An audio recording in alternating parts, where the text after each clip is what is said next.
好啦，跟住落嚟睇下咧，2013年 QMath Paper One 嘅第9條咯。咁呢條係一條好長嘅inequality 嘅題目嚟嘅。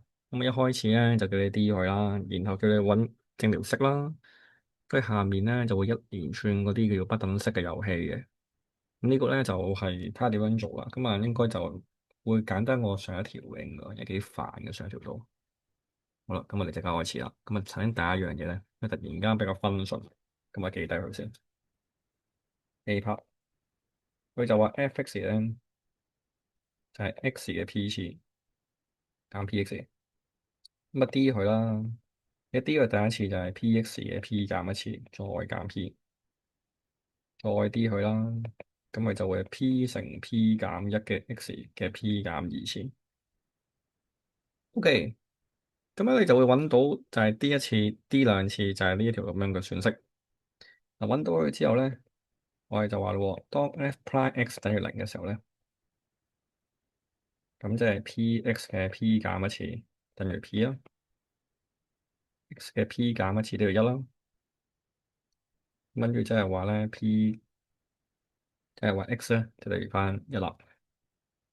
嗱，咁啊，當你揾到一嘅時候咧，咁就可以再做噶咯喎。嗱，再做啦。咁 f d 兩次代一嘅時候咧，咁啊應該就會係 p 乘 p 減一，咁 which 係大過零嘅。咁因為題目話個 p 大過一啦嘛，係咪？咁即係話咧，當 f(x) 咁講，當 x 係一嘅時候咧，f(x) 就會 acting 我哋嘅 minimum value 啦。咁所以咧，我哋就知道 f(x) 咧係大過等於翻 f1咯。咁即係話咧，其實 x 嘅 p 次減 px 咧就會大過等於翻一減 p 咯。咁啊，然後咧就調翻過嚟咯喎，x 嘅 p 次就會大過等於翻 px 加一減 p，就會完全做到佢想我哋 A part 做嘅要求啦。咁搞掂咗之後咧，跟住咧就睇下個 B part 啦。咁啊要用 A part 條式咧就做 B part 嘅，睇下 B part 講咩先。好啦，佢就話呢度有個 summation 就係咁樣嘅，然後證明呢條式係成立嘅。咁你一睇就知道嘅，睇啲咩咧？就係咧，你會發現到咧呢度突然間撚咗個 A 嘅 P 次，係咪？所以咧，等陣咧，我哋就將佢除 A 嘅 P 次，咁先至可以同上面條式拍得埋一齊嘅。咁啊點做咧？即係嗱，咁我而家將 A 二 part 咧，我哋用倒轉嚟做嘅方法咧，去試做一次俾你睇。xk 嘅 P 次其實大過呢條翻 PA 嘅 P 減一次，xk 就再加翻一減 P 嘅 AP 次。嗱，根據頭先嘅分析咧，其實佢就會有個 A 嘅 P 次喺度啊嘛，係咪？咁我就全式除 A 嘅 P 次啊，咁佢就會 xk 除 A 嘅 P 次，即係咁樣啦。就大過等於翻 P 乘以 xk over A，再加翻一減 P。嗱，去到呢度咧，我相信你已經咧就睇到佢想我哋做嘅嘢啦，就係咧佢應該咧係將個 x 咧改做 xk over A 嘅，咁所以咧我哋而家就可以做啦。sub x 嘅就係 xk 除 A，沿途我哋嘅 A 一 part 呢個式度。嗱，可唔可以咧？係可以嘅，因為 xk 係正數，大街 A 都係正數，咁所以咧就可以寫翻句嘅。由於 xk 除 A 咧大過零，咁於是乎咧就會有下面條式，所以最終結論咧亦都會成立啦。咁就冇問題啦，係咪？好啦，跟住咧我哋去到 A 二 part 嘅第二 part 啦。嗱，A 二 part 第二 part 佢再講一樣嘢嘅，佢話證明呢條式係成立嘅。咁你留意啦，左邊先嗱，打呢條冇問題啦，呢度係咪？咁唯一嘅分別就係咧呢度多咗個 summation，同埋多咗個 n 喺度啊。咁點處理咧？係咪？咁 OK，咁我哋就照翻佢嘅意思啦。嗱，佢話要加 summation 啊嘛，咁我咪加 summation 咯。好啦，咁啊加啦。好，summation k 等於一去到 n，咁佢就會係 xk 嘅 p 次打嚟翻 pa 嘅 p 減一次唔關事啦，就 summation k 等於一去到 n 個 xk。就再加翻一減 p a 嘅 p 次 summation k 等於一去到 n 嘅一啦。嗱，因為嗰啲全部唔關 k 事嗰啲咧，就全部可以掹去 summation 嘅外邊嘅。咁跟住落嚟我哋再做啦，係咪？呢度咧就不如照寫先啦。咁佢就會係 p a 嘅 p 減一次，就 summation k 等於一去到 n xk。就再加翻嗱，呢度咧其實係個 n 嚟嘅，咁即係話佢就係 n 乘一減 p 乘以 a 嘅 p 次啦。咁啊出到呢一嚿嘢咯喎，嗱出到呢一嚿嘢之後咧，咁我哋又再繼續落去啦。嗱，繼續啲乜嘢咧？嗱，你見到個答案係要除 n 嘅，係嘛？答案要除 n 嘅，咁同埋個答案有個 a 嘅 p 次嘅。好啦，咁我哋而家一齊除 n 先。如果一齊除 n 嘅話咧，咁佢就會係一除 n 咯。就 summation k 等於一去到 n xk 嘅 p 次打咗嚟翻，但呢度除 n 喎，就即係一除 n 乘以就係呢個叫做 p 減一次 summation k 等於一去到 n xk。n 咧呢個除咗啦，係咪？咁啊呢個爆開先，呢個爆開就會係 n a 嘅 p 次，再減翻 p n 應該係 n p a 嘅 p 次啦。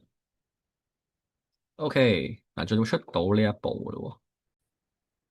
好啦，跟住點樣處理咧？嗱，跟住咧，而家咧，我哋咧就嘗試咧去化簡呢一紮嘢咯喎。嗱，點樣化簡咧？咁根據題目咧，其實 A 係呢個 summation 嚟嘅，你將佢乘過嚟，其實係 NA 嚟嘅。咁所以咧，佢就會係等於翻一除 n summation PA 嘅 P 減一次，再乘我哋嘅 n 大加 A，再加 NA 嘅 P 次，再減翻 NPA 嘅 P 次。嗱，去到呢度咧，其實已經差唔多收工噶啦。點解咁講咧？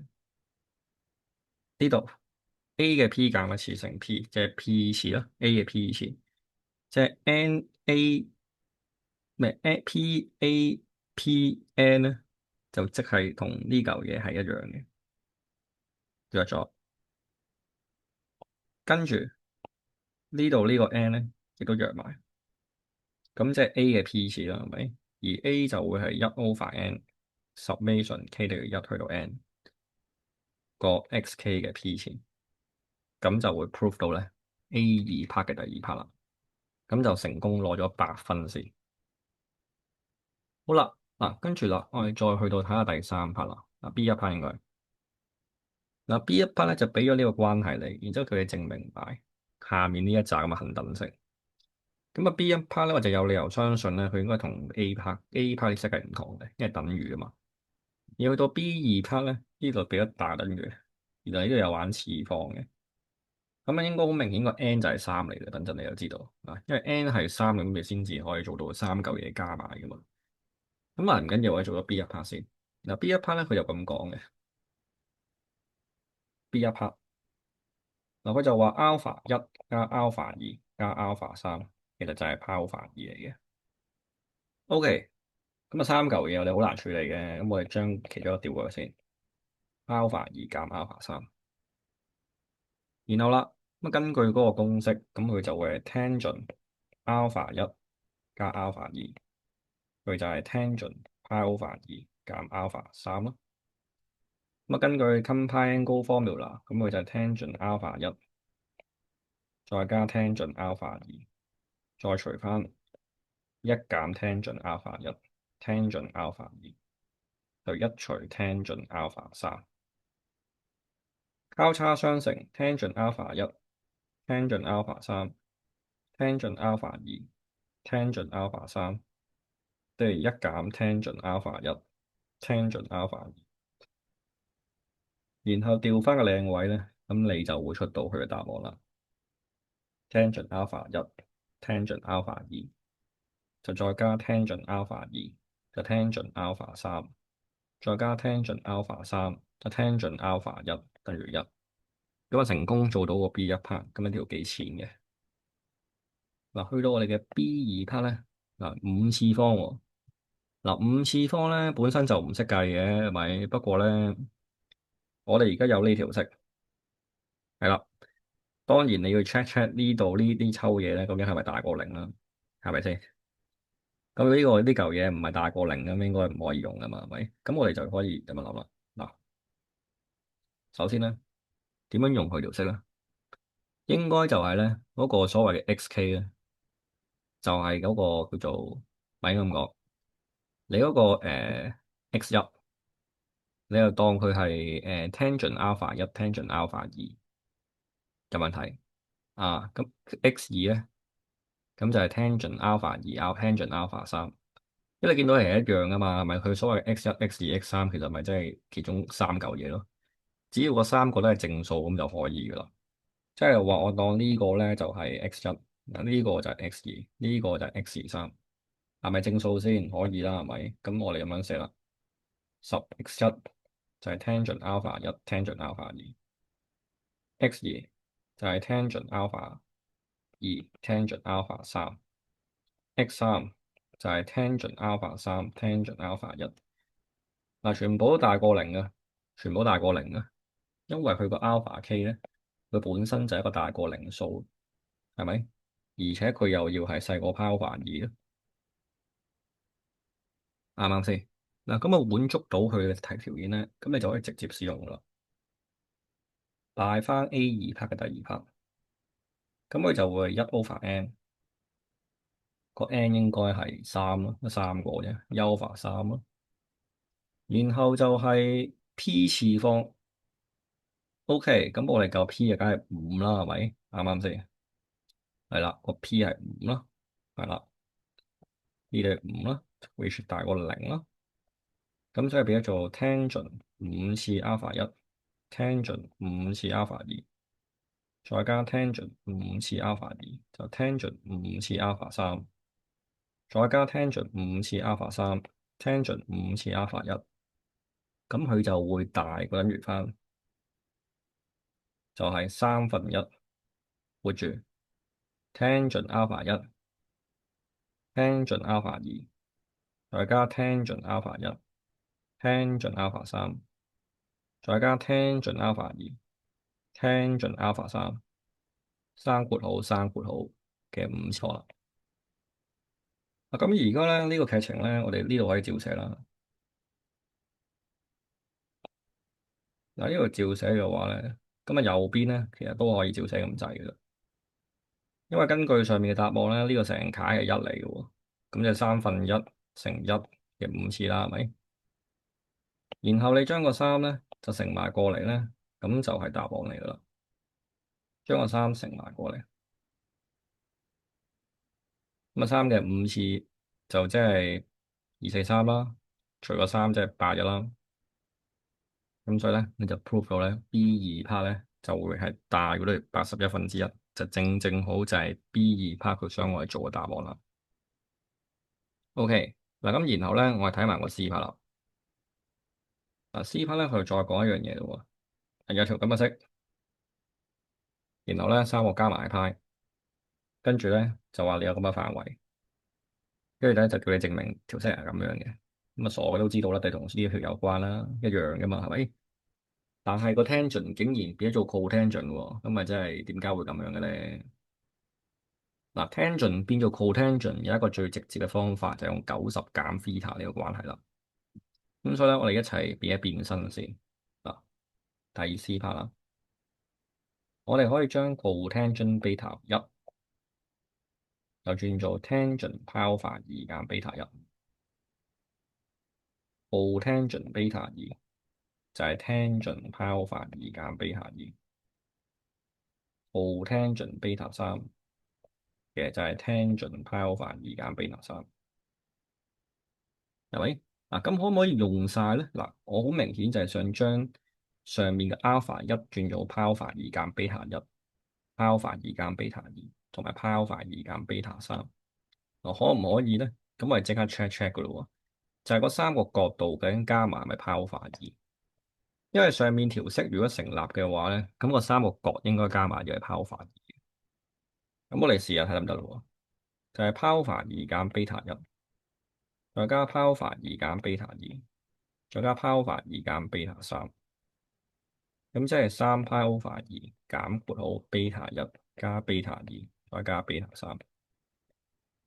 而題目定義咗 beta 一加 beta 二加 beta 三係派嚟嘅，咁即係三拋法二減派又真係拋法二喎。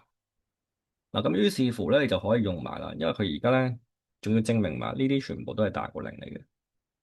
OK 啊，個題目其實一早已經講咗噶啦。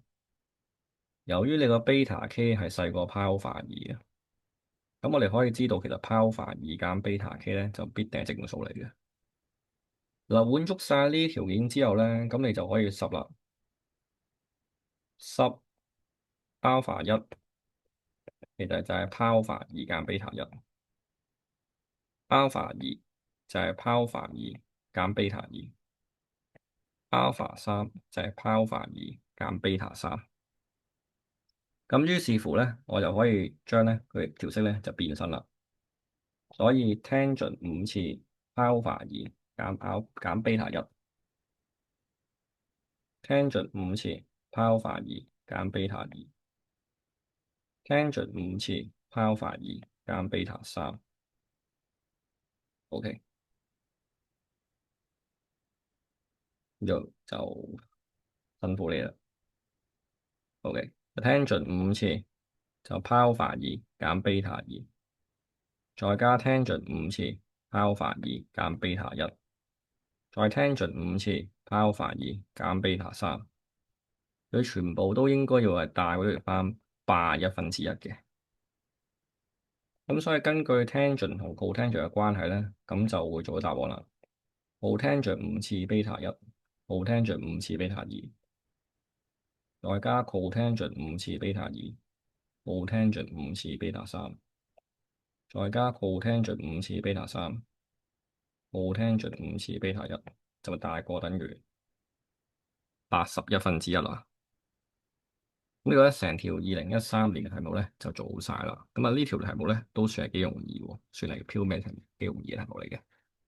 OK，咁去到先。